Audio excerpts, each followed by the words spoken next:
Le Canada ne devrait pas obtenir un siège au Conseil de sécurité de l'ONU. Vous avez peut-être vu ça passer, mais Trudeau est en pleine campagne de séduction auprès de différents pays pour obtenir un siège. C'est quoi ça, le Conseil de sécurité de l'ONU?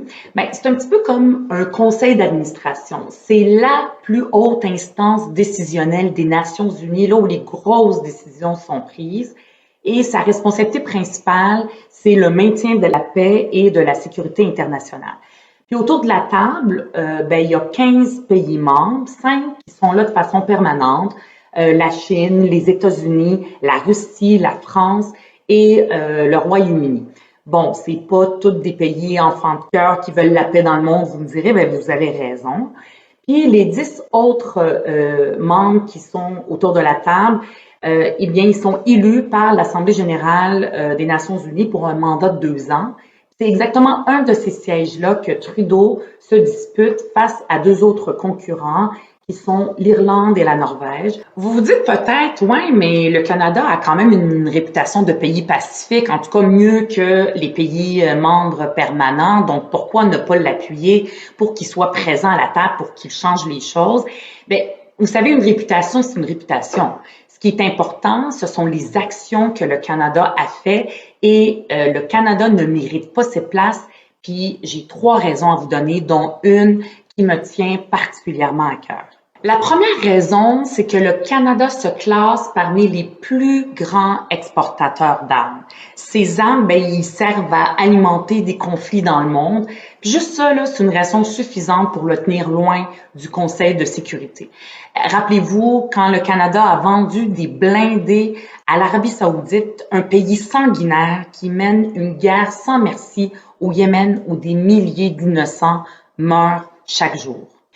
La deuxième raison, c'est que malgré leur style totalement différent, Justin Trudeau s'aligne toujours sur la politique étrangère de Donald Trump. On a juste à voir ce qui se passe en Amérique latine où le Canada, exactement comme les États-Unis l'ont fait, ben, il a soutenu des forces réactionnaires dans ces pays-là. La troisième raison pour laquelle le Canada ne mérite pas une place au Conseil de sécurité de l'ONU et qui est fondamentale pour moi, eh bien, c'est le bilan désastreux du Canada lors des votes à l'ONU sur la question de la Palestine. Il se range presque toujours du côté d'Israël. D'ailleurs, depuis son arrivée au pouvoir, le gouvernement de Trudeau a continué la même politique dure de Stephen Harper envers les Palestiniens. Il a voté contre plus de 50 résolutions des Nations unies qui défendent les droits du peuple palestinien. Pourtant, ces résolutions étaient soutenues par la très grande majorité des États membres de l'ONU. D'ailleurs, l'Irlande et la Norvège, qui compétitionnent pour le siège du Conseil de sécurité de l'ONU contre le Canada, ont un meilleur bilan en matière de protection des droits du peuple palestinien, un peuple qui aspire à son autodétermination comme pour n'importe quel peuple dans le monde. À Québec solidaire, on veut qu'il y ait une refonte de l'ONU. Il faut rendre cette institution plus démocratique. Il faut abolir le droit de veto des 5 grandes puissances que sont la Chine, les États-Unis, la Russie, la France et la Grande-Bretagne. Moi, je veux qu'un jour, la Palestine soit un pays membre à part entière de l'ONU. Je veux aussi la même chose pour le Québec. Un jour, j'en suis certaine, ça va arriver.